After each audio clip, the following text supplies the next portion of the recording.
Hey guys, welcome to Education Hub. So we will be starting about translation today. So basically translation क्या process होता है? It is a process when we are converting what? When we are doing the conversion of, or you can say formation of protein. Okay?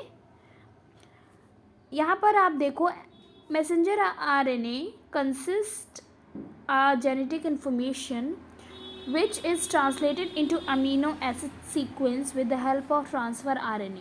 Amino acids are polymerized to form a polypeptide. So basically होता क्या है कि हमारा जो messenger RNA होता है उसके अंदर हमारा प्रेजेंट होता है genetic information. So that genetic information को हम क्या करते हैं, ट्रांसलेट करते हैं अमीनो एसिड सीक्वेंस में. सो मैं आपको एक जनरल बायोमोलिक्यूल चैप्टर का थोड़ा सा इंट्रोडक्शन देती हूँ कि when we form amino acids chain like this, so that will chain will leading to the formation of protein. So यहाँ पर आपको एक छोटा सा हिंट मिल रहा है कि आपके अमीनो एसिड्स की सीक्वेंस ही बनाना इस मैसेंजर आरएनए का फंक्शन होता है. That is leading to what? Protein formation. ठीक है. सो आपको कहीं पे भी मैसेंजर आरएनए दिया हुआ या अमीनो एसिड सीक्वेंस दिया हुआ, so just mind it as a area where the protein secretion is taking place. Okay, amino acids are joined by peptide bond. So मैंने अभी आपको बताया कि लाइक इस तरीके से कुछ जॉइनिंग में भी होती हो. ठीक है. सो अमीनो एसिड्स की इस जॉइनिंग पॉइंट को हम लोग क्या कहते हैं? Basically we called it as peptide bond. We called it peptide bond. बहुत ही इंपॉर्टेंट टर्म है, आपसे एमसीक्यूज में पूछा जा सकता है कि विच टाइप ऑफ बॉन्ड या फिर which kind of bond is use to join to amino acids. So which kind? Peptide. Okay. First of all, charging of transfer RNA takes place. In this amino acids are activated in presence of ATP. So यहाँ पे होता है कि पहला process क्या होता है? Amino acylation of tRNA. Means कि इसका मतलब क्या होता है कि हम जो अमीनो एसिड्स हैं उनको क्या करते हैं? एक्टिवेट करते हैं. अभी वो अपने डीएक्टिवेटेड फॉर्म में थे, but now we will activate those amino acids. और इस एक्टिवेशन के लिए हमें क्या ज़रूरत होती है? एटीपी मॉलिक्यूल्स की. ऑब्वियसली एनर्जी की ज़रूरत होगी, सो एटीपी की ज़रूरत होती है. सो एटीपी के प्रेजेंस में मेरे अमीनो एसिड्स क्या होते हैं? एक्टिवेट होते हैं. ठीक है. and are linked to their corresponding transfer RNA. So जब एक्टिवेट हो जाते हैं तो उनके जो रिस्पेक्टिव ट्रांसफ़र RNA होते हैं उनसे वो लिंक्ड हो जाते हैं. Okay. Ribosomes are the benches of translation. Ribosomes have two subunits, a large subunit and a small subunit. Everybody knows कि जो ribosomes होते हैं they are responsible for what? Conversion or formation of protein. Protein synthesize. So ये क्या करते हैं कि हमारा as a back bench act करते हैं. ठीक है. और सबको पता है कि राइबोसोम्स जो होते हैं उनकी दो यूनिट होती हैं. एक होती है 80S यूनिट और एक होती है 30S, 50S एंड 30S. ठीक है. जैसे कि हमें 80S सब यूनिट की बात कर रहे हैं. ठीक है. सो इस तरीके से यहाँ पे हमें क्या पता चलता है कि एक हमारी लार्ज सब यूनिट होती है और एक स्मॉल सब यूनिट होती है. So that is what explained over here. Now next see, smaller subunit comes in contact with the messenger RNA to initiate the process of translation. तो जो हमारी स्मॉल सब यूनिट होती है, ठीक है, जो हमारी स्मॉल सब यूनिट होती है वो क्या करती है? मैसेंजर आरएनए के कॉन्टैक्ट में आती है. और इसी के मैसेंजर आरएनए के कांटेक्ट में आने से हमारा क्या होता है कि ट्रांसलेशन का प्रोसेस स्टार्ट होता है. Okay. Translation unit in messenger RNA is a region flanked by start codon and stop codon.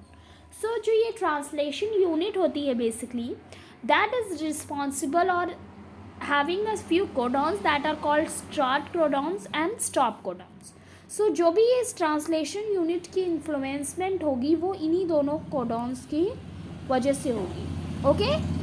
Untranslated regions are the regions on messenger RNA that are not themselves translated. So एक ऐसा reason होता है messenger RNA पर जो कि क्या होता है? ट्रांसलेट नहीं हो पाता है. तो उस रीज़न को हम क्या कहते हैं? Untranslated reason. ओके. दे में प्रेजेंट बिफोर स्टार्ट कोडॉन और आफ्टर स्टॉप कोडॉन। सो ये एरिया क्या होता है कि आपके स्टार्ट कोडॉन के पहले भी प्रेजेंट हो सकता है और आपके स्टॉप कोडॉन के बाद भी प्रेजेंट हो सकता है, ठीक है।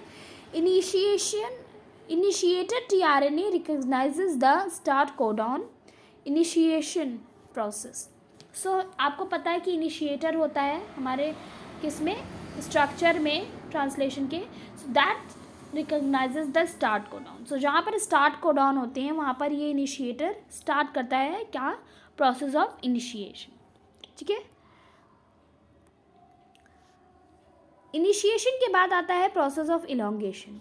सो यहाँ पे क्या होता है कि tRNA moves from codon to codon on the messenger RNA and amino acids are added one by one.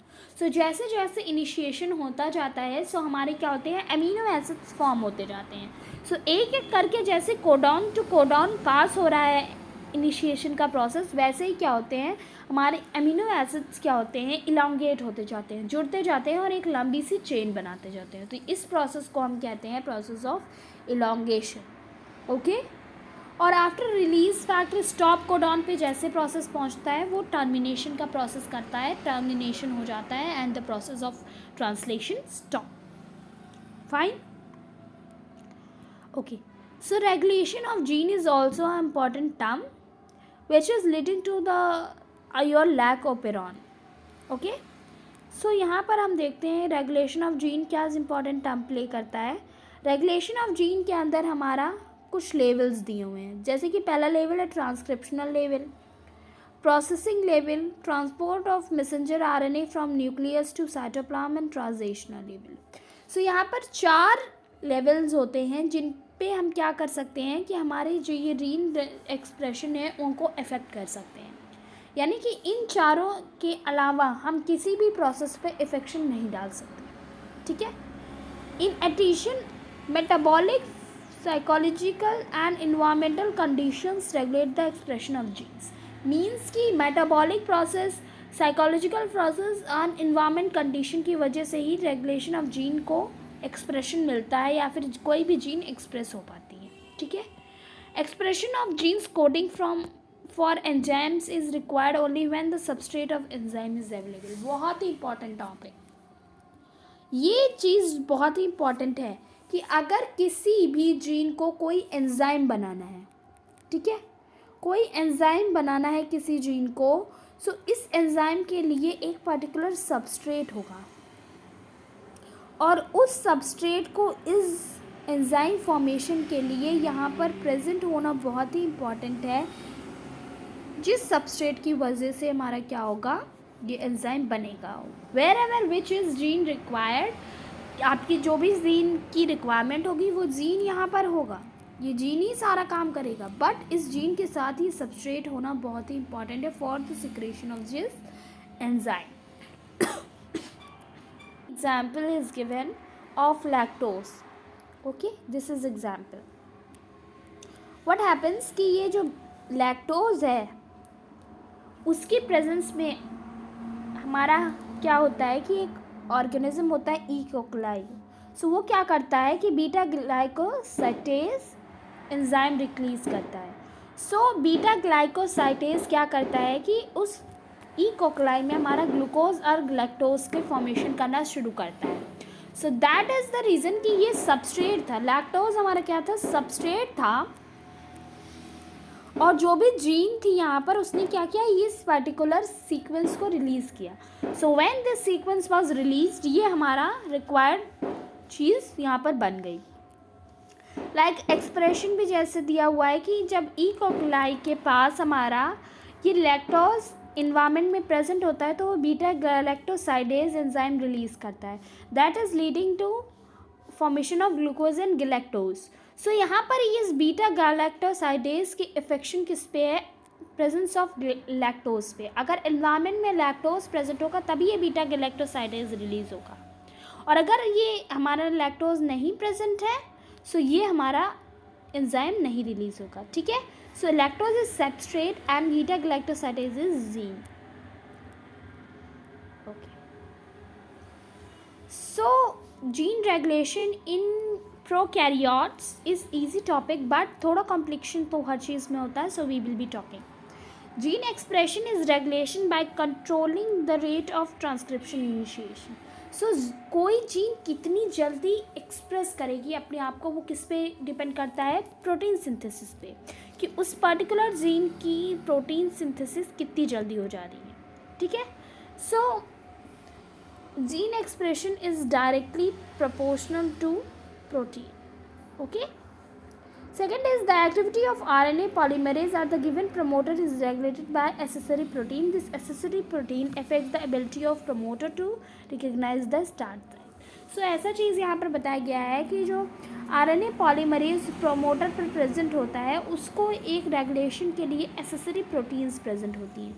So these accessory proteins क्या करती हैं कि प्रमोटर के लिए रिकॉग्नाइजिंग साइट्स की अवेलेबिलिटी स्टार्ट करवाती हैं. Fine. The regulatory gene should be activator और रिप्रेसर.